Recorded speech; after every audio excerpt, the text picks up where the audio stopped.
doing it. You supposed to be happy you sitting there with Kid L. Why you mad? The Kid L Podcast. All right, we're rolling, man. We got Peezy in the building, man. What's happening? What's up, bro? You're finally here. Yeah, I pulled up on you, man. You've been watching the podcast, bro. Yeah, hell yeah, for sure. I know you like the Audi Money interview. Nah, f Audi. That's my little brother. That's my brother. F Audi. You know that. The coolest thing that I seen after the tape drops is you do the shoe giveaway. Yeah. In Detroit, which is really cool. You're in the backside of the truck, and you're still part of the community, bro. Like, you're still like really, really in. Talk about staying in touch with everybody and staying a part of the scene, even though you're on this like massive level where you notice a lot of artists dip at a certain point. Yeah. They leave the city, they like go to LA or they go to Atlanta, or they go somewhere else, but you're still here and you're still doing things in the community. So talk about that experience and being a part of that this weekend. Really what it was for me was, you know, growing up, we just always wanted nice sneakers, man, you know? And I ain't really always had access to nice sneakers and shit, so a lot of the stuff I used to do, like hustling and trying to get my little money and shit, was for nice sneakers and shit. So, you know, I know it's a lot of children. I heard a lot of people who just want to have that same feeling, like just want to walk around fresh for a day, even if it's just, you know what I'm saying? And me being in a position no more to be able to give back, I wanted to provide that feeling to the community, the same feeling that I used to get when I used to get a fresh pair of Nikes or fresh pair. It was hard to get Jordans. I used to get Air Force Ones. You know, they was like $90 back in the day and shit. Jordans used to be exclusive and shit. So I just always kept a fresh pair of ones on. Like every time the Air Force Ones came out, I had them. You know what I'm saying? I used to white tee Air Force Ones, stand outside, hustle, shoot dice, whatever. Just I kept a pair of sneakers on. And I be knowing there's kids who just want to have them sneakers on, you know? So I just wanted to give them to the community for free. You remember at that time when you were young, do you remember that happening for you? Like, do you remember somebody pulling up and... Like, yeah, but no, it didn't happen like that. Actually, only one person gave me a pair of shoes before. Me and my brother used to share shoes and shit because he used to work at Champs and shit. A lot of people don't know. So when I was in high school, my brother was working at Champs, so he used to let me wear his shoes because he never gave a fuck about like material shit. So he'd get the shoes 30% off on a discount, and he'd give them to me and shit. So that's how I had the shoes at that time. But nobody had never gave me no shoes before that, but this one person. Yeah. When we was in high school, he gave me the Jordan 8s, the crisscross strap. The black and gray ones, the original ones. He gave me them bitches off his feet in high school. I'll never forget that shit. Damn. I know, so you grew up on 6 Mile, right? Yeah, and you didn't have like the easiest like come up, obviously. Like you grew up during the drug era, and you know, I know when I listen to your music now compared to what's happening out and what people are like talking about now, I noticed that, especially with this new tape, that you're talking about making money and kind of overseeing that life, like kind of overseeing like you can come from that and be something big. And here's the plays and here's the plots on how to do it. You have one song on the new tape, bro. It's literally like a play-by-play book on Hitting the Road. Yeah, on Hitting the Road, basically. But that shit just can go for anything in life. Yeah. Like, you know what I'm saying? Like, if you take 6 months and do anything, you would be good at it. Like, you know what I'm saying? Especially if you saving money. You know what I'm saying? If you sit down and do anything for 6 months consistently, you would be a dog at this shit. For sure.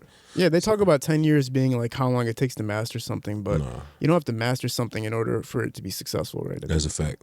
You know, and then you got the Detox song, which is awesome. I love that song. That's something you know what's crazy? I wasn't even gonna do podcasting this week because I was like, man, I need to get off the internet and get off all this shit for like a week.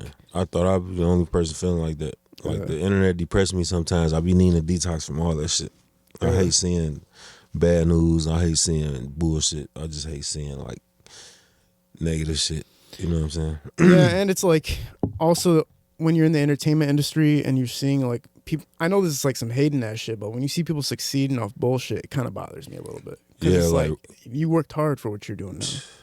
You know? But then, you know, we like so player. It ain't really much we can say, like, you know what I'm saying? So we just be like talking to each other probably about it, like, damn, these people getting on doing anything now. Yeah. You go viral off of doing some bullshit and it's like, you know, I don't know.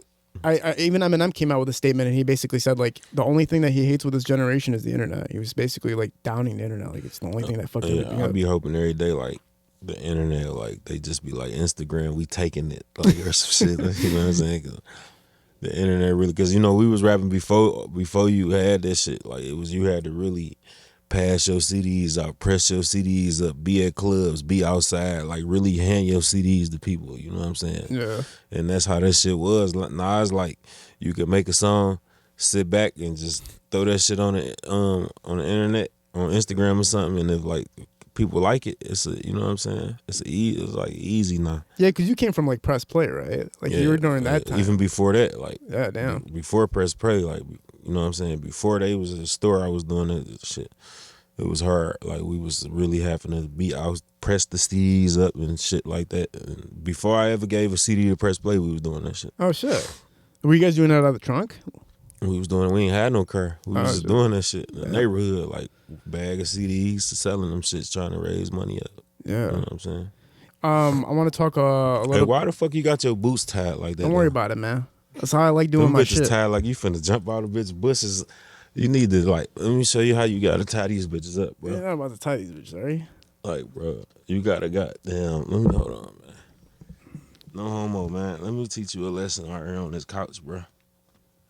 You can't be moving like that when you with me, gang. But now it's all loose and stuff. That's how they supposed to be, bro. Let them shits hang, man. There you go. Yeah. Yeah, I mean, I can see it working out. Yeah. Did you see this clip of Natalie Nunn on Instagram today? No. That's some shit that trip you out. What's that? Who is she that? basically came on Instagram. She was at a club this weekend, and she basically said she runs Detroit. Oh yeah, I just seen it. Just seen it. And it's going like crazy viral, bro. Like beyond this world viral. Why? I think if is anybody she from here? She says she has people that live here, like her kids and stuff like that. But that's the type of stuff. When I was listening to Detox, I was kind of like, damn, that's the type of stuff we're talking about, though. At the end of the day, we're talking about the bullshit that you see on social media all the time. Somebody can say something stupid ass crazy like that, and then they're gonna go super viral.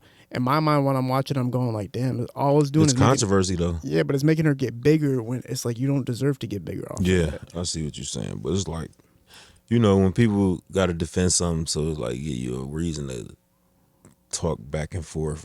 You know how that shit go. When somebody from Detroit say they run Detroit, it's like a fucking method. Like it's, you know how it should be. Yeah. It is what it is. With this tape that you just came out with, how was the process of developing the tape? Did you approach it differently to any other tapes that you have completed? Yeah, actually I did. With this one, cause this EP is how many songs on there? Like 7, 8. It's 8 songs on there. Okay. So I did them all basically, besides one, the one with GT. I had that song probably first, but all the other songs I did in one day.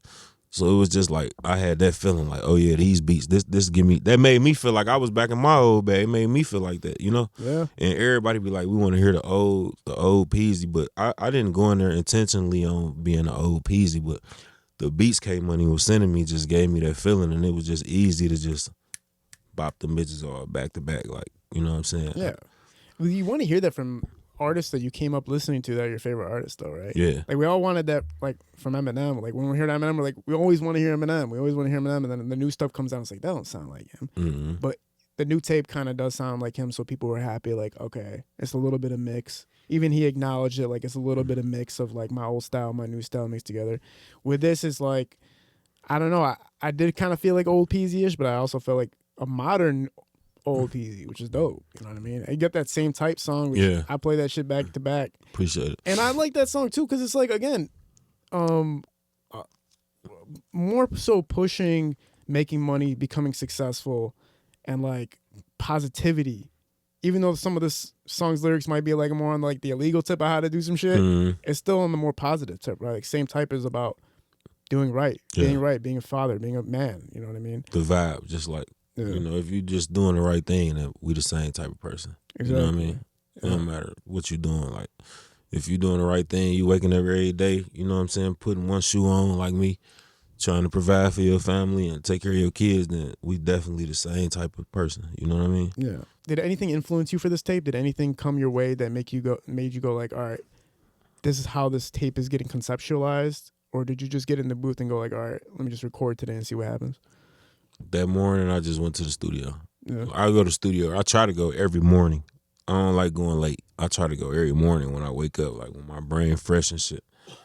So I probably was in the studio bullshitting around, then got the rapping and shit. And we just did all that shit in one day, but the beats just sounded so gutter, like, you know what I'm saying? And that's just how I wanted that EP to sound, the same way. Every song just to sound gutter. Like, even if it was a female song, I wanted that shit to sound street, like, you know what I'm saying?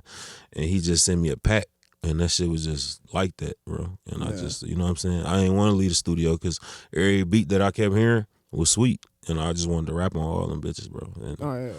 It's like the formation was great. And then you guys got Super Ray on the introductions, which is fucking hilarious. That shit took me to the 90s with rap, where like they used to have those crazy ass DMX type fucking intros where it's just like craziness in it. And he really was just like slapping it. And I don't know, man. Super Ray's on a different Super Ray's on a different planet right now. I don't know. A lot of your fan base probably doesn't. I don't know if your fan base knows who he is exactly, but I'm sure Detroit does. The guy like took over the internet in so many different ways, from being a cameraman to becoming a productionist, and now he's on social media making like TikToks and the memes and shit like that, which is hilarious. yeah, he keep reinventing stuff. Yeah. Yeah. Shout out my man Super Ray. Shout out my dog. What was when we're talking about, even when we take Super Ray and you go back to the times of the beginning of your rap career, talk about the beginning, talk about the start of everything with the fellas. Was it solo before TeamEastside, or was it you first, or was it the group first? Like, how did that go? I always been in the group. We was always TeamEastside. Well, the name didn't come about, but it was always me, Ray, Snoop, Lil Perry, Dame. Well, they came like afterwards, but it was me and Snoop. We snatched Ray up, Lil P brought Dame, and then we took D Nice in. So that's how TeamEastside came about. Yeah. And you and Ray grew up together, right? So it was easy. Well, I'm from one part of 6 Mile, you from the other part. Yeah. You know what I'm saying? I'm older than Ray. I'm probably like 5 years older than Ray. Oh, no. Probably like four or 5 years older. But Ray was in this group called Fly Boys. You know what I'm saying? And they used to throw parties. Everybody used to go to the parties. You know what I'm saying? But Ray always been like sweet. Like, you know, he was always the sweetest rapper. And we always used to listen to, we like, that nigga cold, you know? So when we finally met him, we just were like, bro, you with us, you feel me? And we just took bro under our wing, and he been with us ever since. Like, me and Soda, that shit was probably, I don't even remember what year that was. That probably like 2007, 8, around that time type shit. Yeah. And then we just been rapping together ever since then. Yeah. Yeah, Dream Rich was talking to me about that. She was, at one point she like managed you, right? Or not managed you, she booked a show with you guys. Yeah, she booked the show for us, and Soda took the money and shit. Yeah. Yeah, I remember that shit. Yeah, she talk about that shit all the time. Yeah, she brought it up on the podcast. I was like, that's crazy. Like, but like, was it just literally just snatching? Like, that's it, or was it like? I just think I don't know. Soda probably was just on some bullshit. Yeah. You know what I'm saying? He probably just took the money because, you know, it was just probably like easy. It was some girls. Soda probably just did anything, bro. Ain't no telling why the fuck he took that 500, man. I don't know how much it was. It might have been 500. I don't know. But, you know, tell him why he took that money, man. She talk about that shit all the time. People don't forget, man. Nobody ever forgets. She be laughing about it though. She ain't. No. She was laughing about it on the podcast. But people like in the music industry, you know, one thing I noticed with music in the community of Detroit music and Michigan music, it's like people have small discrepancies towards each other, and it stops them from doing like so much. Because I get phone calls all the time. I'll do a podcast with somebody, and then I'll get a call from somebody else like, yo, why'd you do that shit with him? He took $200 from me. He didn't pay me for that music video. Yeah. I'm like, man, that's why y'all aren't working together? Because of a small music video or whatever and this and that? Like, I don't know. Like, stopping shit from happening for small things, it's you kind of wish it could somehow be fixed, right? Like, kind of look past the bullshit, right? Petty shit always, like, I don't like petty shit either. Yeah. I'm the type of guy, like, let's figure out a way to put the petty shit to the side. You know what I'm saying? To find a solution, right? Yeah, even if it's like heated, like we can have a few words back and forth, but like, all right, let's figure out a way to put the bullshit to the side and continue with, you know what I mean? Yeah. I noticed too. You know, I don't know. I don't know if we can talk about it or not, but you know, you and Vezzo had a picture with Donald Trump. Obviously, the dude's running for president. Yeah, we can talk about it. A lot of people got heated about it, and then after he got shot, everybody's like, "Hell yeah!" Like Donald Trump's the shit. But when you guys took a picture with him at that time, it was like everybody hated you guys for doing it until he got shot. Yeah. Like, wasn't that like fucking like a little bit annoying? Like, I mean, I told Vez like before we did that shit what was gonna happen, but I'm just like the type of guy who just don't give a fuck. You know, I already know what they gonna say, like, and that's just because people don't understand. You know what I'm saying? People emotional, especially black people. You feel me? So they just don't get it. You know what I'm saying? Me, I got my own beliefs. You know what I mean? I'm my own person. I'm allowed to believe in what I want to believe in. I'm allowed to vote for who I want to vote for. If I wanted to vote for Trump, then that's my business. You know what I'm saying? I ain't mad at nobody else for voting for who they want to vote for. I don't want to get off into no politics shit, but it is what it is. Yeah, we took a lot of flack for that shit, though. You know what I'm saying? yeah, until a motherfucker got shot. Yeah. Then all of a sudden it was like, oh, turn. Then they was like Trump. Yeah, then the whole world was like, oh yeah, and then like pictures were being reposted because they everywhere. want to see like it's like a motherfucker go through something and like rise above it type shit. Like I guess that make you a champion to these people. I guess, but Bro, when he said fight, I'm not gonna lie, even I was kind of like, damn, son, that shit was kind of crazy. yeah, I fuck with Trump though. I ain't gonna lie. I mean, he's an interesting cat, bro. You got to just be careful about what you see on social media, like, and that go back to the detox shit because you never know what's true or what's not. Yeah. You know what I'm saying? Whoever control the media, like, run the world. So people be believing a lot of shit that's not true. Mostly everything they believe in is not true. You know what I'm saying? So. And the news is like that too, though. You watch the news, you don't know what's going on for real, because different stations are gonna push different agendas, and you don't know what you're getting anymore. Yeah. So I try not to consume so much of that bullshit, man. You know what I mean? Yeah. What's been for the new music that you've been coming out with compared to everything else, and the stardom that you have now compared to, you know, you've always been successful. You've always been, you know, big time. Everybody's always followed your career, and even before that, you were already known everywhere. Has anything changed as far as how you want the future of your trajectory to go? Because you're not signing to anybody, right? And you're not doing anything that can take you to that next level besides independent work, right? Have you thought to yourself, like, what can take me to the next level? Or are you kind of thinking to yourself, like, I'm good where I'm at, and whenever it comes, it comes? No, I don't feel like that. That's a good question. That's a good question, actually. No, I don't be feeling like I ain't gonna sign to nobody, but I just be feeling like I did a lot of work. I did the work already. You know what I mean? So really, it's just about building the type of relationships with the people who I want to work with. But on some real shit though, my business credit and personal credit so good, anything a label can give me, I could get from a bank. You feel me? So it ain't about no money. It's just about the relationships and the machines that I need to push to the next level. It ain't never about the money. Like I know a lot of people sign for money, but that ain't the case. Like, you know what I mean? I'm just trying to be in the best business position to go to the next level. And if I gotta wait, then I just gotta wait. You know what I mean? Yeah. I ain't in no rush. I'm gonna be here. I'm gonna be right here. Yeah. I know how to rap. You know what I'm saying? Oh, for At sure. the end of the day, like, the music is what keep you here, but the business is what take you there though. Like, I'm here though. You know what I'm saying? I'm gonna be right here till I meet who I need to meet to go to the next level, basically. And that's the thing about it. It's if you have all the money, they can only open up doors for like marketing and for, you know, PR and getting you connected with certain people. But I feel like you already know those motherfuckers, right? That's what you really like. That's what you supposed to do. You know what I'm saying? If you ain't bullshitting when you're around a company like whoever, Empire or Def Jam or whatever, you want to meet the marketing team, the radio team, your PR and all that shit, so you can, you know what I'm saying? Because you got to think, when they ain't at work, they still need something to do. You know what I mean? And somebody like me who got a few dollars on the side, I can, you know what I'm saying, and get a few things done. Not saying that that's what's going on, but that's how you take advantage of being in a situation. You know what I mean? So when you're not in that situation no more, you can still continue to do what you got to do. Yeah. And that's just what I be doing, you know what I mean? I want to kind of take it to day zero real quick, man.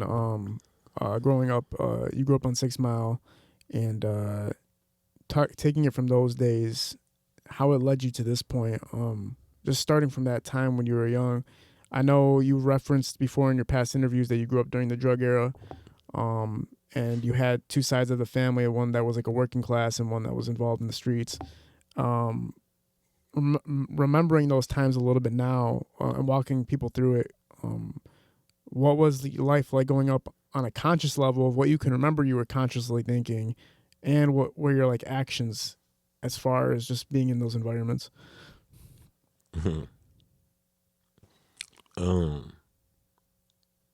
Always been the type of guy, like, no matter what I was going through, I never got desperate enough to do some shit that I knew I wasn't ready for.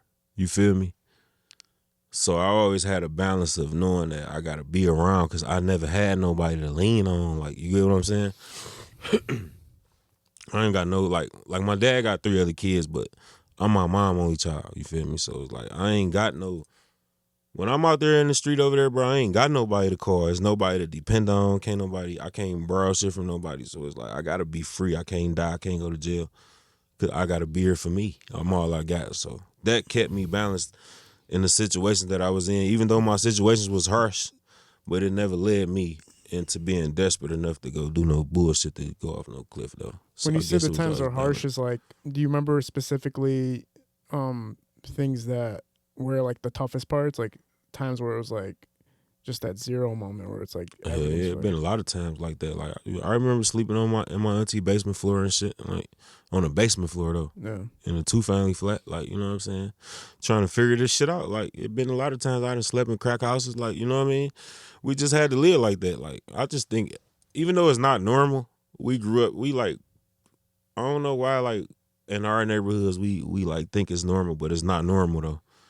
But it was like kind of normal to me, like to go through that type of shit. And I guess it made me who I am now. But going through it so much in so many years, it just felt like normal though. And then, you know what I'm saying, looking around at some of our friends' situations, we always kind of like fucked up. So it was like his mama fucked up, my mama fucked up. Where it's normal to us. You know what I mean? We making the best out of what we got around here.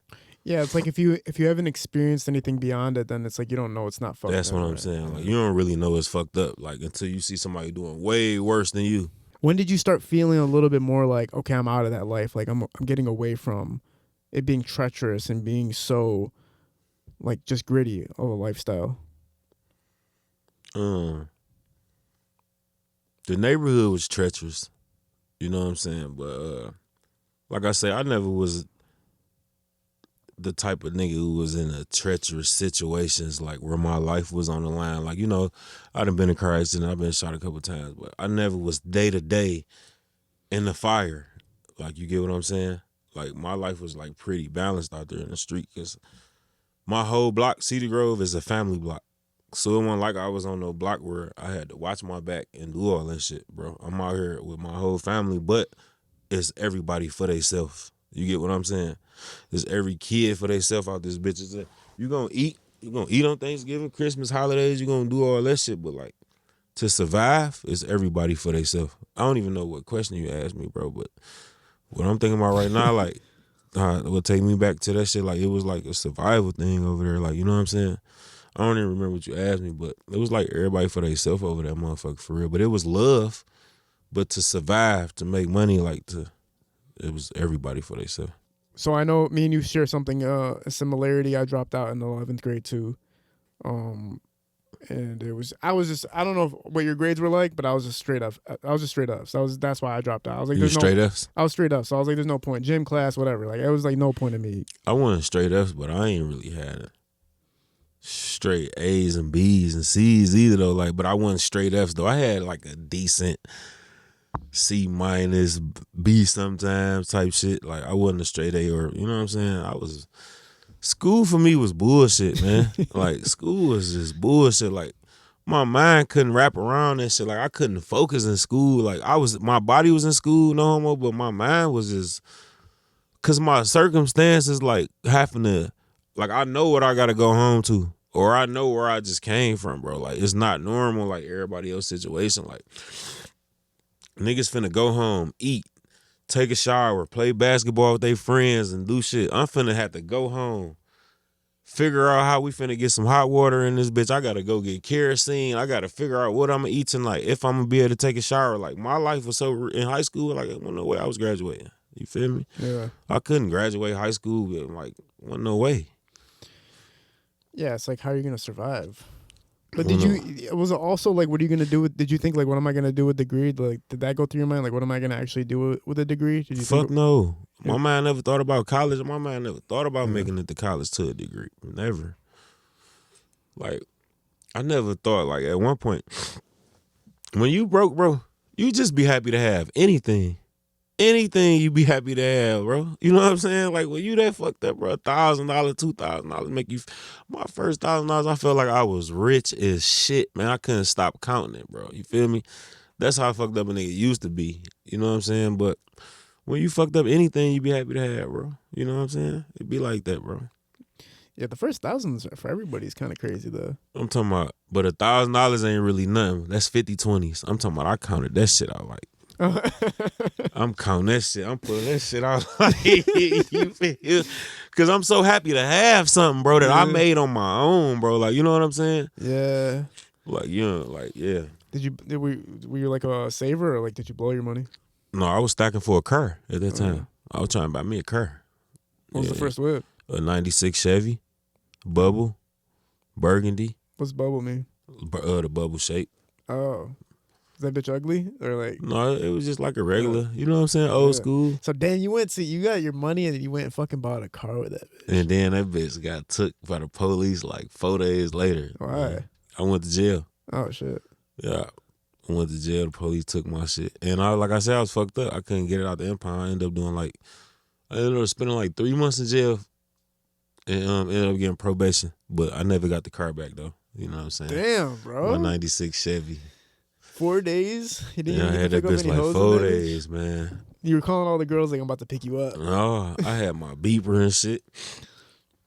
Shit, I was just happy to have my first car. You know what I'm saying? I was texting the girl. I was texting some girls and shit. You know what I'm saying? But I had my man's. Well, I ain't even had no business dealing with this nigga, bro. You feel me? I ain't even supposed to been with this nigga, bro. Cause we just got into it. I just beat him up and shit. So I wasn't even supposed to be with dog because I just beat him up. So I get the car. Now I done spent all my money on the car, like I told you. I've been stacking for the car. So I bought a car. Me and Lou sitting in the car, and this nigga hit me up talking about he had some gas money for me to take him somewhere. You feel me? I needed the gas money. I ain't gonna lie. I needed the gas money. I take the nigga.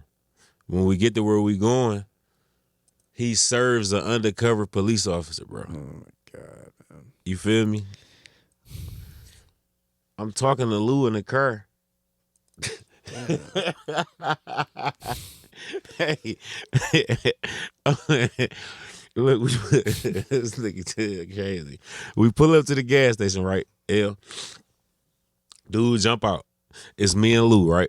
Okay, so I got my head down, like I told you. I got the beeper, like my two-way. I'm texting my little I'm putting it together. I just got the car. Yeah. Man, I look up. I'm like, Lou, something like, cause I see him doing this. Like, I see him stick his hand in the car to get a nigga the dope. But I see the officer grab his arm. You feel me? So the officer trying to yank him like this. And I see my man trying to. I'm like, Lou, what the fuck going on? You feel me? I'm like, Lou, that look like the police. So I throw the car in drive. I try to stab off, but I'm like, damn, I can't lead, dog. You feel me? So I slow down. Let the nigga get back in the car. Soon as he closed the door, them bitches came out of everywhere. The police came out of everywhere. Freeze, guns pointed everywhere. No. I throw the car in park and shit. They yanked my door up and beat me up and shit. That's like the police really beat me up, bro. They put their hands on me, bro. You feel me? No resistance? No, I ain't resist shit. I couldn't resist nothing. They had me. Like, they whooped our ass, bro. Oh my God. Took me to jail for like 3-4 months. Took my car. You feel me? I never got the car back. I ended up getting probation for the case. I ain't, you know what I'm saying, one shit. Like, but I never got my 96 Chevy back, bro. That's fucked up, man. Guess how much the impound was? 500? $500-$600, bro. Yeah. Nobody in my family could go get that bitch for me. Like, How much did the car cost again? I paid $960 for it. I'm gonna tell you how.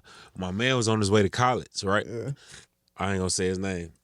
You probably know him. He was on his way to college, and he like, bro, I gotta sell this car because I need the money because I'm finna go. I'm like, bro, I'll buy that bitch for you. I'll buy it from you. You feel me? And he just took the money I had. I'm like, bro, I got down there $1,000. I got a stack on me right now. He like, give it to me, but it was only $9.60 though. I shorted him $40 though. You know what I'm saying? The fucking to get it off the lot, it would have been almost the same amount of buying the motherfucking car. Yeah. And then so when you shout out my dog, man. Yeah. So, yeah. They didn't give you a resisting charge or anything like that though. It was just straight up for the transaction. Yeah, That's it, right? But they had to end up. They couldn't charge me with it though. Yeah. Because I ain't make the sale. You feel what I'm saying? So when you get out after 3 months, like, what was like your move after that? Wait, do you remember what year roughly it was? That shit might have been like 2009. Oh, okay, so it was a long time ago. Yeah, that shit was a long time. My first day out, I went to the club with GT. Went to Lot 1210. Yeah, went and got a haircut and went to Lot 1210 with GT. Yeah. And then when I got out, Snoop was in jail. So I had the all red spray painted free Snoop shirt on with his face on that shit. Had the red and white 12s on. There's that picture on Facebook somewhere. We had went out to Lot 1210 and you might find that shit if you look on GTO Facebook. Yeah. Or it might be on my old Facebook.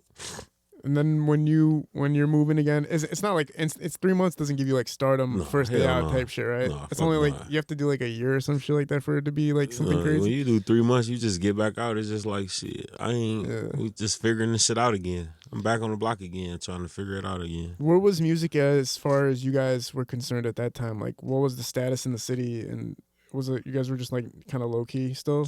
Shut up, like I think the Doughboyz probably. We Run the City type shit was probably out around that time. You know what I'm saying?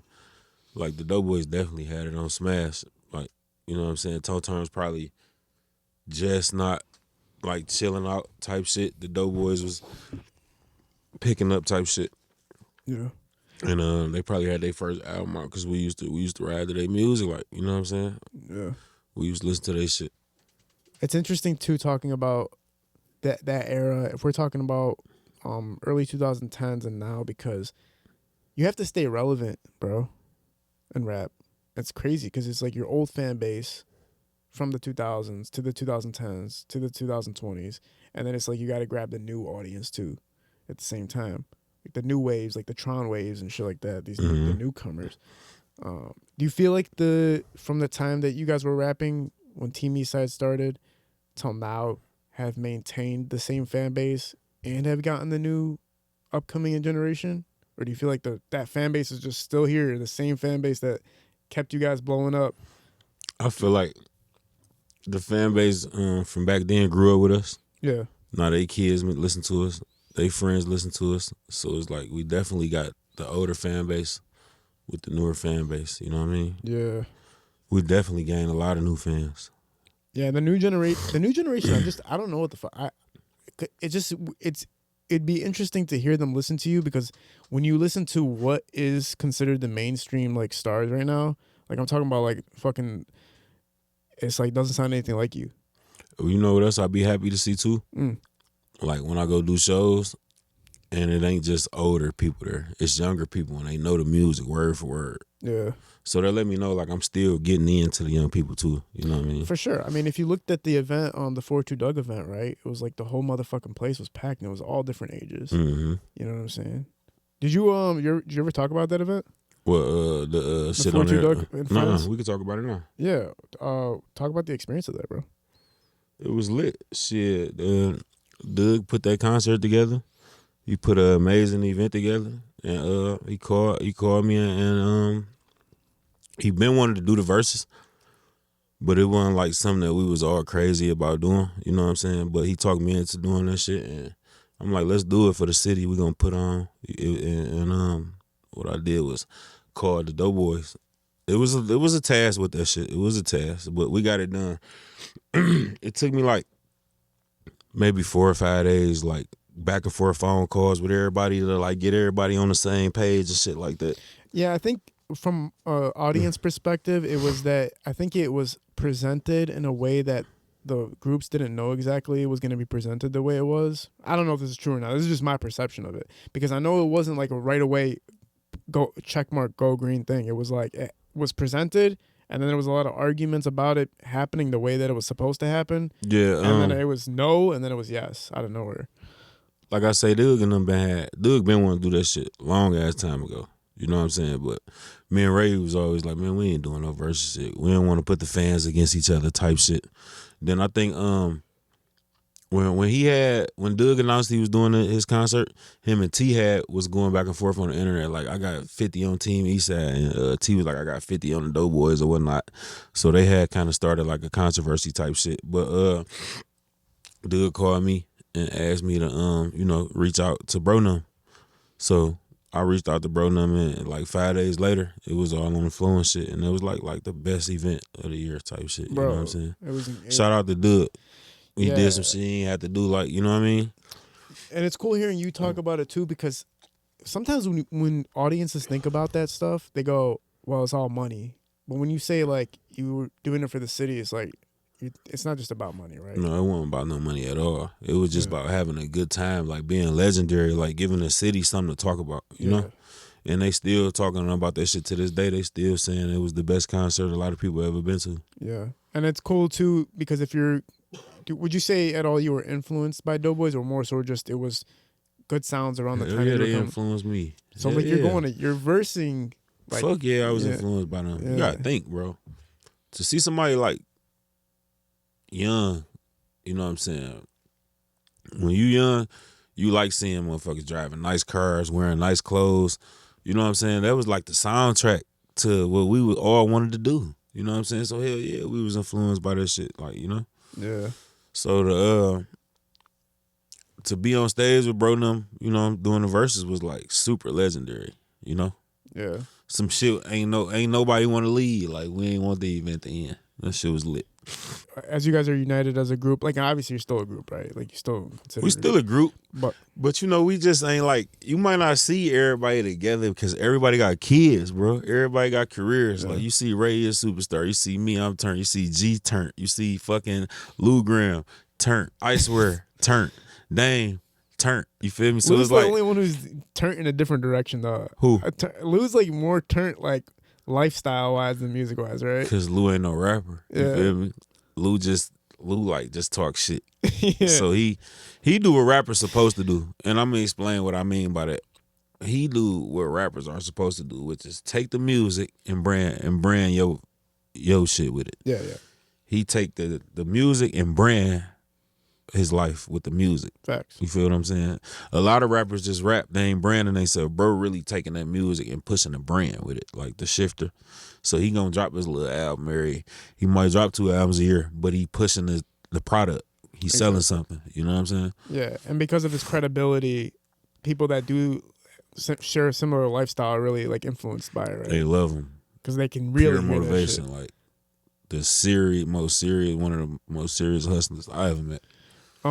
Did you ever feel like there was, you know how Street Lords and Rock Bottom kind of had their situation of kind of going against each other at a certain point? Did you ever feel like people were trying to push Team Eastside and Doughboyz against each other? And like, do you feel like it was successful to any point of them trying to put you guys against each other? I just feel like the city wanted to see an East versus West so bad. You know what I'm saying? Yeah. And I feel like once you put so much bullshit into the universe, that's what you get. You know? That's why you got to really be careful about the type of shit you say, even if you just playing. You can't even be saying like, bro, I think we'd get into it with them niggas one day. Because you will fuck around and get into it with them one day, you know? Yeah. But I'm happy that it was never that serious to where we could never be cool again. Like, but the city did want an East versus West thing, you know? But it was never East versus West, though. It was personal issues, though. Yeah. But it was never East versus West, and I'm happy that it didn't go like that, because for a minute it was looking like it was going to be some, man, is this shit finna be some Eastside Cheddar Boy versus Street Lord shit, man? But I'm like, no, it ain't finna be no shit like that, because we ain't really shooting at each other.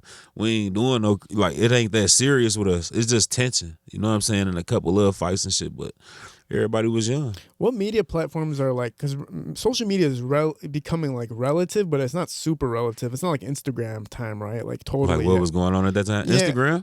Instagram was like 2012-ish, 13, right? So it's kind of like Facebook's also Facebook's and then Instagram. It was Facebook and Instagram. So was the community similar as far as people figuring out about shit? Twitter too. Twitter was hot at that time? Twitter was hot because Team Eastside, we got our name off Twitter. How's that? Because Twitter named us. Remember when it used to be like pounds shit? That's what. All right. So the Doughboyz was already out, right? Yeah. BabyFace and Reek did a song called Eastside Where the Real Money At. They wanted me to get on the beat, but I'm like, I'm not getting on the beat because it sounds too much like payroll beat. You feel me? They like, fuck that. I'm getting on that bitch. Then Ray come on, I got a loaf in my hand while I'm cutting up the traffic. Right? So that song went crazy, right? So we never had no name. Twitter named us like, man, that's them Eastside. That's them Eastside boys, like Pound Team Eastside. Like it was like some team shit going on back then. Pound Team Eastside, they named us, and we just took the name. Like, oh yeah, we Team Eastside. That's fire. I swear Twitter named us. It was just like that. So social media is still relevant enough to be like, all right, let's try to do it. And you guys are watching bullshit of them trying to push it, but you guys were smart enough to like stray away as much as you could from it, or at least you wanted it to not get there. Nobody wanted that shit to be serious, you know? Yeah. But if we running with 50 niggas, they were running with 50 niggas. 10 niggas in the background over here and 10 niggas in the background over here they want to do some bullshit to prove to the rappers that they like with this shit. Like, you know what I'm saying? Yeah. So that's just how that shit be. It be entourage just getting into it. Me and Payroll never had an issue. Like, no shit like that. Like, you know what I'm saying? It was never nothing personal to where, or me and Rock had a fight, or me and Chaz Bling seen each other and had a shout. Like, it was never nothing like that. It was just always like some entourage getting into it with entourage And shit. Then Webb and Kid had their own shit going on. I wasn't around for that. I ain't go to Oak Park with them. They got a history of some shit I don't know about. Like, you get what I'm saying? So I can't tell you about none of that shit that happened up there. I don't know nothing about that or why it triggered or none of that shit because I wasn't around for that. You know what I'm saying? Yeah. Yeah, it still happens to this day, obviously, right? You see on social media, like, they just push agendas that aren't totally true. And like you said, your entourages could start problems with other entourages, and then it's all of a sudden, Peezy was the one who was there, and it's like, but you were just there. Mm-hmm. You weren't the one who instigated something.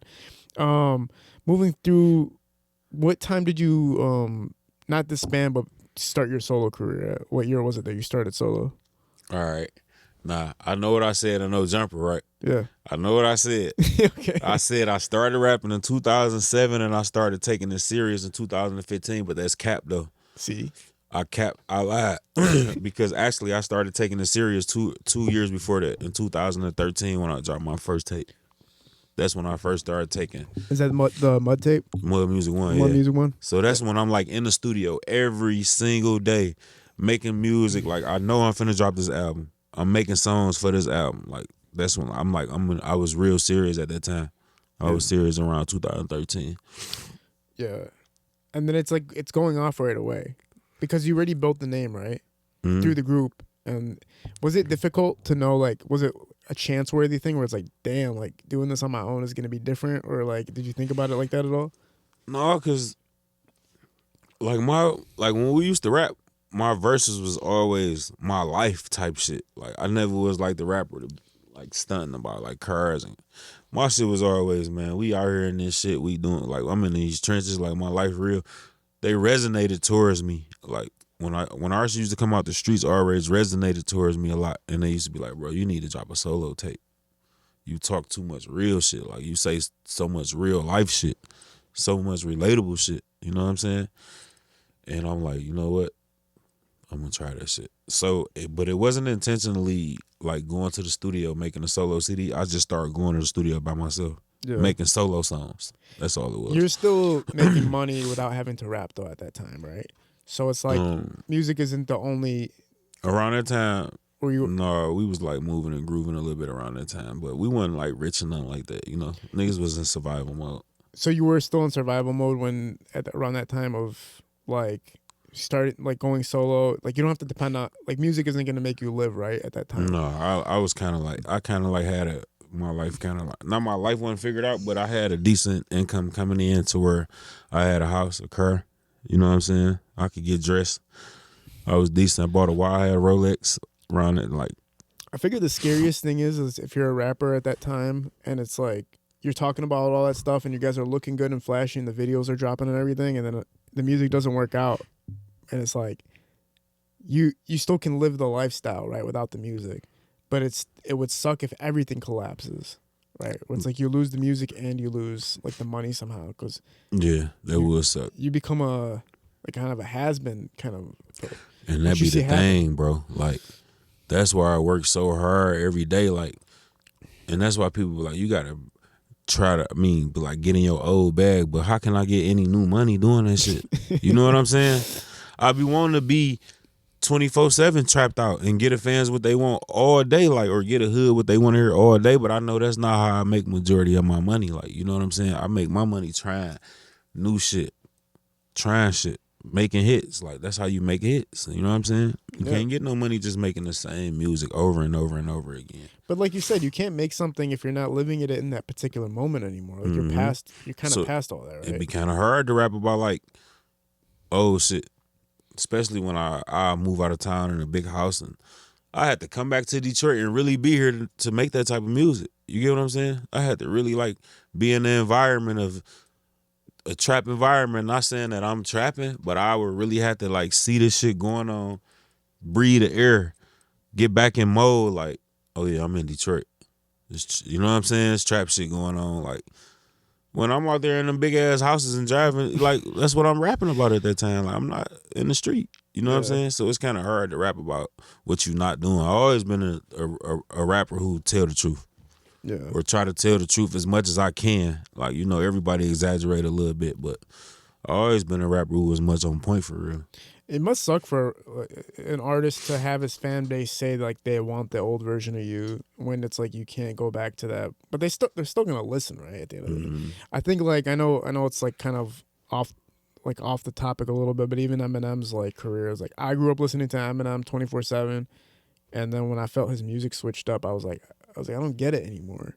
Yeah, but like, then I was just the little baby boy when mama used to tell me these crazy things. Type shit. Yeah, that was my shit too. I swear I had that whole Marshall Mathers LP. I knew every song on that motherfucker word for word. I still do to this day. And it's like, I loved it. And I never expected a motherfucker to be like, yo, I'm gonna keep doing the same shit. Like, everybody knows you get, like, Eminem shows kind of like that break apart where it's like, all right, that's the old style, this is the new style. But then, like, Relapse, Recovery, and I don't know, Kamikaze, and the Death of Slim Shady, and the I don't know, whatever the hell the other one was called, I don't even remember it. And I'm listening and I'm like, bro, like, what's happening? Like, I can't relate anymore. Yeah. And then I don't even, like, even when I look at him, it's like half beard, half blonde hair, and I'm like, do you even know what's happening? Like, does anybody even know what's happening right now? Like, what's happening? But I can see what's happening. It's like a person that's trying to move forward with his new life, new music, but the fans are still saying, no, we want this old shit. We want this old shit. And then an artist gets confused, like, what the fuck do I do? I mean, Dugg came on here and said the same thing. He was kind of like, man, the fans want the old shit. He's like, I can't do the old shit no more. Like, I don't know. It's kind of like catch-22 with that shit. Yeah. I say, like, look at Lil Wayne. He really just be in the bubble and just go. You just got to just go. You can't look back when you're trying to move forward. Yeah. You just got to just go. You think everybody's tripping out about him not, like, performing at the Super Bowl or whatever? Most definitely.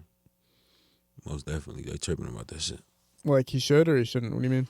He supposed to be performing in New Orleans on Super Bowl. Yeah. Yeah, most definitely. Yeah. But I mean, obviously, it's like, what's even, like, the problem, like, at the end of the day? You know, he's not considered the most trending rapper right now, but he is, like, the most prolific rapper in probably the history of rap, right? He's been doing it the longest. Him in Future. Yeah, longest term and the most hits, right? Yeah. They tripping about that shit. Who would you have at the Super Bowl with Lil Wayne if you could put somebody with him? It depends on where it's at. In New Orleans? Yeah, New Orleans. In New Orleans, I'm putting Wayne. Shit. And whoever Wayne want to put up there. Because I can't say I'm going to bring Birdman and Master P. I just got to say Wayne because it don't get no bigger than Wayne. You feel me? Yeah.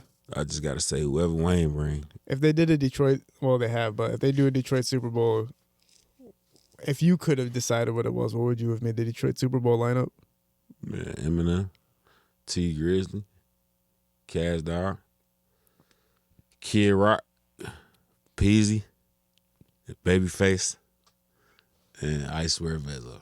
You just do the Kid Rock in there to be controversial or some shit? No, you gotta throw Kid Rock in there, man. It's Kid Rock, man. Everybody hates Kid Rock right now, man. They do? Everybody hates We taking Kid Rock off, man. We taking Kid Rock off. We putting Payroll on there we let Payroll do My Life. You feel me? Yeah. That's my Super Bowl lineup. In Detroit, you got to put Eminem, T Grizzly, Cash Doll, Peezy, Icewear, Babyface, and Payroll. Yeah. Dej Loaf. Dej Loaf would be fire. Dej Loaf. Cash Doll and Dej Loaf on the same roster? Gonna go crazy. That'd be insane. Is there anything you want to talk about before we close out, bro? I just want y'all to know. Hold on. What's up? I got my own sneaker out. No way. No, I got my own little Air Force Ones and shit out. You see what I'm saying? These the ones I passed. What size shoe you wear, bro? I wear size 8. Man, I wish I could have. I got you a size, bro. I'm gonna bring you. I'm gonna gift you a pair of Force Ones, bro. That's my word. I wish I could have brought you a pair up to the show, but we had gave them all out at the. No, it's all good. I got a pair of Air Forces for you, actually, man, right here. Oh yeah, kind of crazy. Most definitely. But you know I love Air Force Ones, kid. Detroit Bobby saw that you were doing the shoe giveaway, and he gifted you those for the shoe giveaway or whatever you want to do with them. Shout out my dog, Detroit Bobby, man. I appreciate you, man. Brand new Force. Nothing make me happier than a pair of all white lows, man. I'm gonna be real with you. Yeah, except for the price hike. God damn, son. I remember when they was $93. Yeah. They're like $120 now.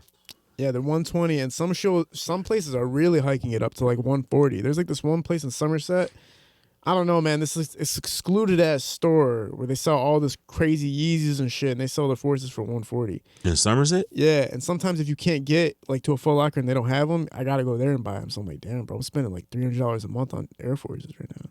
That's why you gotta just buy them bulk. No, they need to make a subscription service for Air Forces. I would pay $100 a month if I can automatically get a new pair of Air Forces every month. Boise and T, man. Small town ghetto out right now. See this shit going on. Bunch of merch.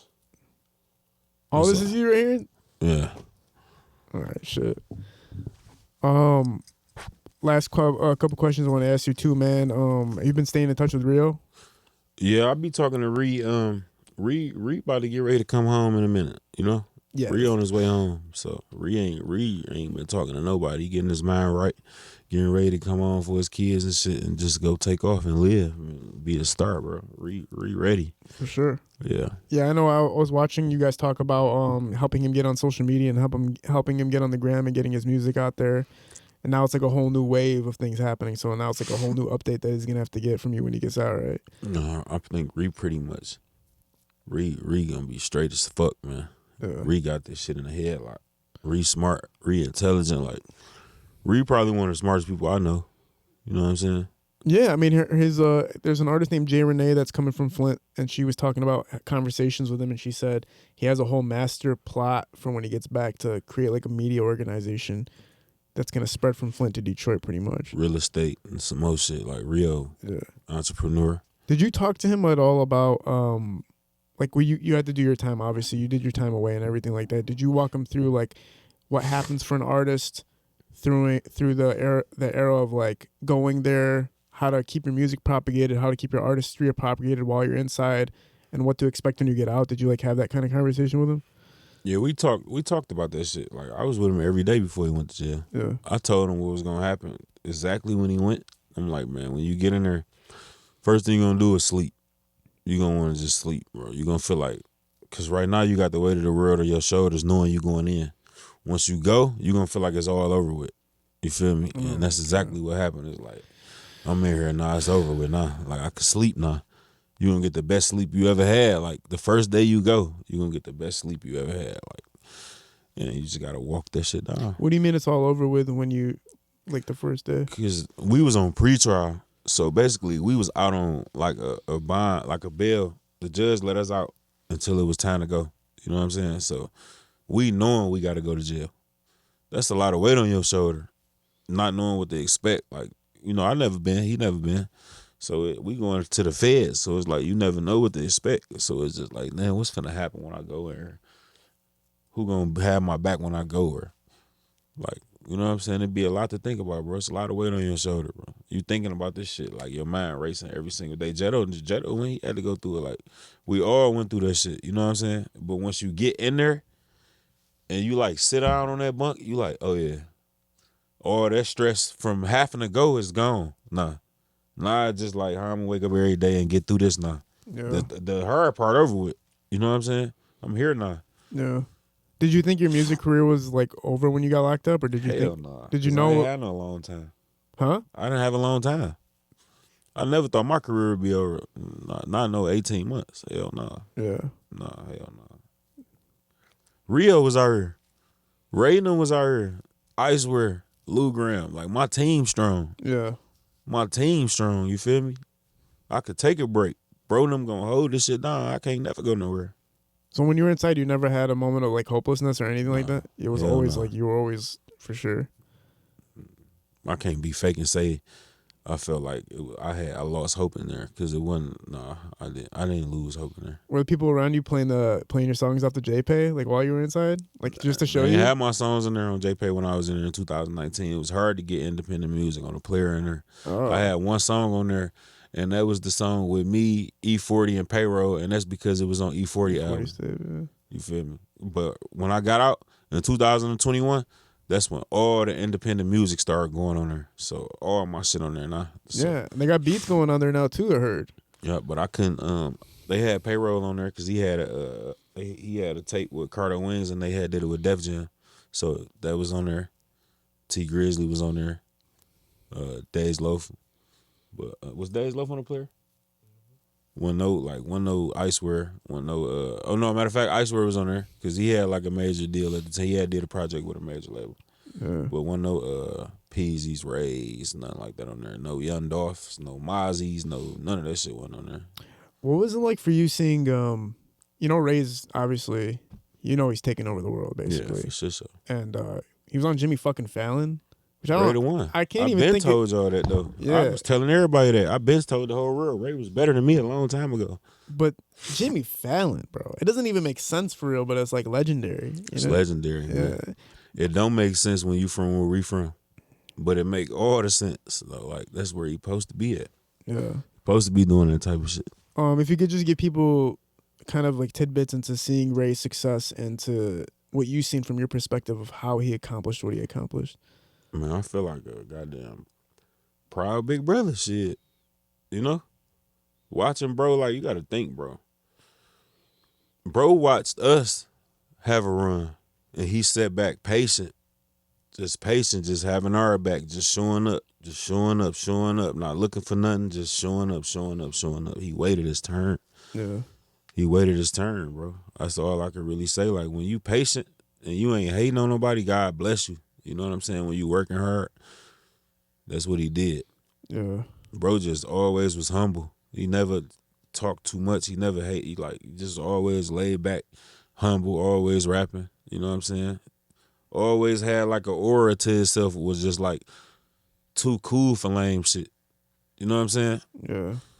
So it's like to watch him now, it's just like he doing the same shit that he been doing. He just turned up times 10. Nothing changed about him to me because I've been knowing for 10 years, 15 years. So it's like he doing the same shit that he always do. Like if you know Ray, he ain't doing nothing different. You know what I'm saying? Yeah. He been was a nigga putting clothes on. He always was a step ahead. Like you might see Ray wearing some shit. Like for instance, St. Michael. He was wearing that shit so long ago. Niggas just not wearing St. Michael type shit. But bro was always like 10 steps ahead type shit. Like, you know what I'm saying? He always just like, bro really like one of the ones for real. I don't know how to explain it. So watching bro success, like watching me like, cause I'm still successful. You know what I'm saying? So it ain't, I can't explain it, bro. Then it's like you got Icewear. Yeah. You got goddamn Icewear. Like, bro, you know how turned up Icewear is? Like, Bro, so turned, like, bro be in his own world. Like, when that nigga walk in the room, like, he got an aura about himself. Like, you could tell he's somebody. Like, you know what I'm saying? Like, then you got Lou Graham. Yeah. The most ultimate, like, how can I ever fall off if I could call my brother and get $100,000 right now? Like, having these type of friends, you got GT. Man. You know what I'm saying? I feel like GT is still like slept on to some degree, bro. I feel like he gets the love he's supposed to get, but at the same time, he's so, for being a Detroit artist and the type of style of music he puts out that crosses over to like LA type shit. You wanna know why G ain't blew up yet? Cause he helped everybody. G not selfish. G on some G like spread the love. Like if G got 50 Cent, he don't give you a quarter of it. You feel me? Like, G spread all his resources. G try to help everybody before he help himself. Was there any times he, in particular, you remember him connecting dots for you? Or All the time. Yeah. He always connect dots, bro. That's what he do. Yeah. I can't go into specific details about shit that he did for us because it's a lot of shit that's current. You know what I'm saying? Like, shit that you see going on right now. A lot of shit GT could be behind. You know what I'm saying? So I can't speak on, like, in depth, but just know GT, one of the ones in our circle that, like, bring a lot of shit to our table that keep a lot of shit going. Yeah. For your fan base, man, Netflix series, are you watching anything right now? Are you watching the Vince McMahon fucking documentary or anything like that? I just finished Games in London. You know what I like? I watch Peaky Blinders. You fuck with Peaky Blinders? The British show? Yeah. I didn't watch it yet. Hardest shit ever. I just watch. I watch the Powers and all that shit, but lately I ain't really had time to sit down and watch TV because I've been in Detroit. So when I be back at home in Texas, I sit down and watch my shows and shit. Yeah. But when I'm back in Detroit, I don't really have time to watch TV like that. But I do watch TV though. I ain't gonna say I don't watch TV. Like I said, I just watch. I had to really sit down and watch Games in London though, because that shit was good as shit. I watched the Menendez brothers new series that just dropped about. You ever hear about the Menendez? Wait, is that they twins? Yeah. So that's on Netflix? Yeah. So what's the name of it? The Menendez brothers story. I'm watching that tonight. I'm gonna go home and watch that tonight. Monsters. Yeah, it's about these two brothers who killed their parents and shit. I know exactly what you're talking about. Yeah, based on a true story. I know exactly. I'm trying to watch the WWF series. That shit looks crazy. On who? On Vince McMahon? Yeah. That's on Netflix too? Yeah, that just dropped. Wait, let me write this shit down. That's a 9-parter. Cause I'm finna go to the crib, man. I need something to watch, man. Yeah, the Vince McMahon is what was it before WWE? Was WWF? It was WWF on Netflix. Yeah. No, it wasn't. No, it was WWF. WWF first, then WWE. Mm-hmm. Oh, E was last. No, he was WWF first, man. That's And what then I'm saying. WWE. Yeah. Remember when I think the first time I ever was aware of I think it was WWF. It was WCW. No, it was WCW NWO. But that was the whole nother network though. Okay, so what was WWF? That was the first one? That was Vince McMahon and them. Yeah. I mean that network was but who was running that shit over there though? I forgot that name. But it wasn't Vince McMahon though. No, hell no, I forgot his name. No, WCW. That wasn't ran by Vince McMahon. Vince McMahon didn't run WCW. The first time I even heard of that shit though, like wrestling in general, was I came home from school and my brother's like, "Yo, Owen Hart just died," and I knew who Owen Hart was, like in my mind. From when he jumped off the top rope, right? Yeah, he accidentally fell off of the top. Was it the rope? He fell off the rope, right? He jumped off like a top cage or something. Yeah. Yeah, the rope snapped, man, and then he died, bro. Fuck Boys that. was doing real stunts, man. Yeah, tell me this is as real as it fucking. WCW was founded by Ted Turner. Ted Turner. I thought Ted that was a porn Turner. actor. That's crazy. 1988. Was that what was the first time you heard about WWF or like the? I was a real fan of that shit. I've been watching that shit forever. Yeah. My favorite wrestler was, well, Sting was one, but Stone Cold was just the nigga to me. Like, Stone Cold is the ultimate guy. Like, nobody could fuck with Stone Cold to me, bro. Shawn Michaels couldn't fuck with Stone Cold, bro. Shawn Michaels was cool.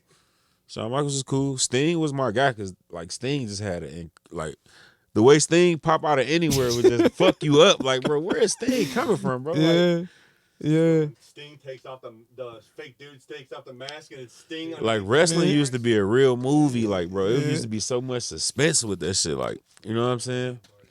I couldn't wait to watch Monday Night Raw, Thursday SmackDown, all that shit. My favorite wrestler was Kane, and he used to have Kane. He had the choke slam, and me and my cousins used to wrestle and shit. We were like 10, 12 years old, some shit. I choke slammed him from the top of the couch into the fucking door, bro. Damn. My cousin Trevino, I'll never forget that, man. He was crying. Like, we never wrestled again after that. Damn. But that shit was influential. Like, you wanted to do the I shit used to fuck with Kane and Undertaker and they daddy Paul Bearer. You used to really think like they was coming from the dead type shit when you was a kid. Like, damn. But they were brothers, right? Kane and Undertaker was brothers, and they daddy was the guy Paul Bearer, the short fat one. I didn't know that. Yeah. Wasn't that like they daddy? Something like that. Like he controlled that. He was something. Yeah, I think that was they pops. Like, yeah.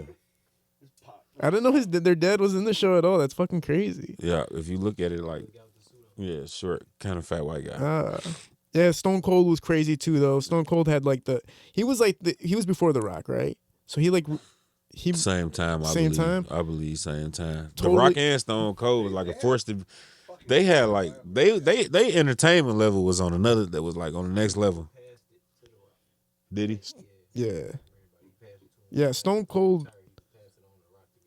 Oh, okay. Yeah, Stone Cold was like the one who really broke the figure of the fighting. And then The Rock came out, and I read the story about The Rock. Basically, at first, he was like nobody, but they gave him a chance. And then like his first year on Run, they gave him the fucking championship. And then they made him a nobody again. Mm-hmm. Like, it was all...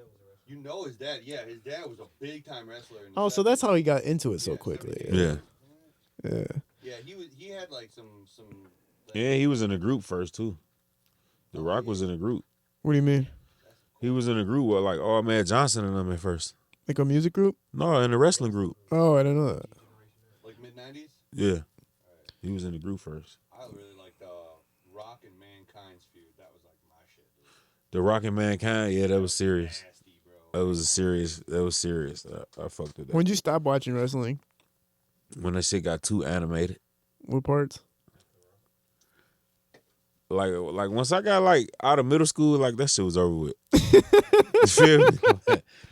Like once I got out of, but I always was a fan of it though. You know what I'm saying? Like right now, I go on YouTube and watch a classic wrestling match, or just to go listen to The Rock talk shit, or the commentary, or just to go listen to Stone. I'll go do that right now. Yeah. You know what I'm saying? Bro, they were live, no mistakes. Like on Shit the was spot. fun to watch, man. Yeah. Thousands and thousands and thousands of people screaming like this.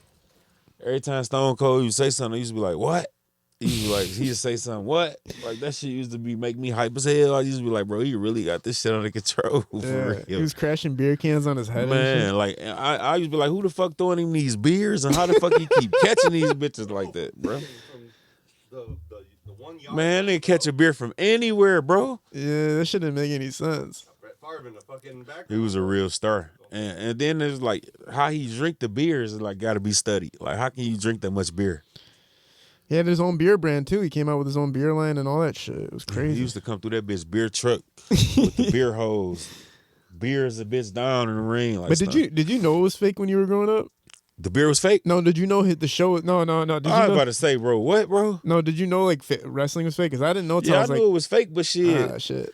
I never wanted to look at it like that because it was so entertaining. I didn't know. Yeah, I never knew. I didn't I'm know. like, man, this shit, I ain't never like, I knew it was like fake, but I ain't never look at it like that though. Like, I was entertained. It's crazy. It was something to watch, bro. It was like, I couldn't wait to get home and see that shit. Peezy, it was awesome having you on the show, man. It was a great talk, great conversation. I know you got the tape out now. Small town ghetto. Everybody go grab a copy of that or stream it or however you got to do it. I actually really did enjoy that tape, bro. Thank you, bro. I appreciate it. I really do listen to I do. Let me. You got to do the snap. Hold on, that's some South Philly shit I learned.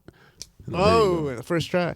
Yeah. I swear to you, I always listen to tapes like when they drop all new artists from Detroit. Sometimes I'm like, damn, y'all are just regurgitating. Sometimes like, yo, this is fire. With yours, when I was gonna put it on, I had no clue what to expect. But actually, the first time I heard it, somebody was using your song as a story on Instagram, and I think it was same type. Obviously, I can't say the rest of it, but same type. And I was like, this is fucking heat. Like right away, I knew it was heat. Started listening to the rest of the tape. It was fucking heat. Talks is a song I'm gonna listen to for the rest of my life. Thank you, bro. Just off like No, real shit. Thank you, bro. Yeah, That mean a lot to me, my nigga. yeah. Real shit. Is there anybody you want to shout out or anything you want to say before we close out, man? Shout out to everybody who been rocking with me this whole time, like my fan base. Shout out to my parents, my mom and my pops for making me. Shout out to my kids, you know. Shout out to the guys, Wavy, Icewear Records, The Shifter, you know. Shout out to the whole city of Detroit. Shout out to you. Shit, shout out to Empire. You know what I mean? And shit. Is anything new in the works with you and Empire? Huh? Is anything new in the works with you and Empire? Or is it the same distribution or? Empire, my family, man. They gonna always be my family. So whatever going on, you know, I got like one more tape over there, but I'm pretty sure we're gonna have a conversation to figure some shit out. You know what I mean? So shout out Empire, man. For sure. Yeah. Appreciate you being a part of this, man. Everybody asks me every week to have you on. It's finally happened. For real? Yeah, man. You know how many times I get like, you know why your podcast sucks? Swear. Because you ain't Ghetto on yet. Yeah. Swear. Like, bro, literally. Bro, do you not? Yes, man. Bro, I don't be looking at myself like that, bro. You crazy. On some real G shit, bro. Yeah, I don't look at myself how other people look at me. Like how you said, like I'm one of the biggest artists in Detroit, like in Michigan. Yeah. Even though I probably am, I don't look at it that way, bro. You know what I'm saying? I look at other artists like, bro, how can I like get hot like that? Like, you know what I'm saying? Even though I know I'm one of the niggas, I just gotta just stay hot. I gotta just I just be motivated by everybody else, I guess. I guess you could just put it like that. Like everybody else motivate me. Well, yeah, I noticed that when you were on my dog Real Street Comedy show, it was kind of like you were like very much where I was like, damn, does he know how big he is? Like when I was watching I all don't these. pause. Like I really Oh, don't. man, No, man, real yeah, shit though. Like yeah. that ain't no disrespect towards you, but I really don't. Like that's why I still be doing regular shit, like going to the malls and shit by myself, or just and people like, bro, what the fuck is you doing? But I be like, bro, I'm just living, bro. Like this just me, bro. I really don't be knowing like until people tell me like, bro, you really like one of the biggest. You know what I mean? Yeah. But I ain't underlining my accomplishments and how far I came in life. But me not looking at it how everybody else look at it, it just allowed me to stay humble enough to, you know what I'm saying? That's all. That's dope. That's dope to hear, man. Yeah. It's, people do get to their heads, you know, obviously egos do slide, but I'm noticing that everybody who is major in Detroit, they do have a humility to them. It's like the struggle that you went through to get to this point, you know, so it seems like you didn't forget it, you know what I mean? Nah, hell no. Most definitely, man. Appreciate you being a part of this. The shirts, man, they're for sale too. Boys ENT shirts, yeah. These for sale on the website, but if you see me out in the street and I fuck with you, I'm gonna give you one. You know what I'm saying? I ain't bring you none because I got your size. Yeah. But man, you know you gotta let them know. Like I almost ain't make it today, so that's the only reason I ain't got your size, bro. But you got my word, bro. I got merch for you. I'm gonna get you that 8 in the Air Force One. 8 in the Air Force, man. All right, got you, bro. That's my word. You got shirts, shoes coming, bro. My boy, you gonna wear it on the show? Yeah, hell yeah, I'm gonna wear it, man. All right, say I'm no not more. gonna wear these. I think these are the one timers that I'm doing these one time, and that's it. Hey, come on, man. Before we leave, do the other shoe though. Show him what I taught you, bro, with the Timberland, bro. So yeah, I'll show you guys a clip of him hooking up the shoes like I had to show him like we don't wear our shit like that. You know who fucked me up was Ball Jesus from the Wealthy store. He came in and he was like, "Your forces are fucked up, bro." You had him lace wrong. I had him tight like this one, and he said, "You can't be doing." Also, shout out Wealthy store, man. I know their store. Shout got out burned. my dogs at Wealthy. They got their store burned down, unfortunately, by an arson attempt, and they're recovering now. So shout out to them. Boys ENT, man. If you gonna lace your forces, you lace them all the way up, and then you just. But how do you stop them from falling off? You don't. You don't. You just lace them all the way up. You lace them all the way up to the top, and then you, like that. All right. That's gonna give them some loose leverage to let the laces hang and give it some swag at the same time. All right. Just like that. You feel me? So what would you give my outfit a rating out of 10? You got on all black. You crispy, bro. That's what I'm saying. And I got the gold chain it on. Don't get no fresher than that. All right, Peezy, man, appreciate you doing this. We're out Parallel Sound Studios hosting these. Only studio Dolby Atmos in the world in Michigan. High Level Visual shooting these productions. We're out. Peace. Gang. Fire, man. God.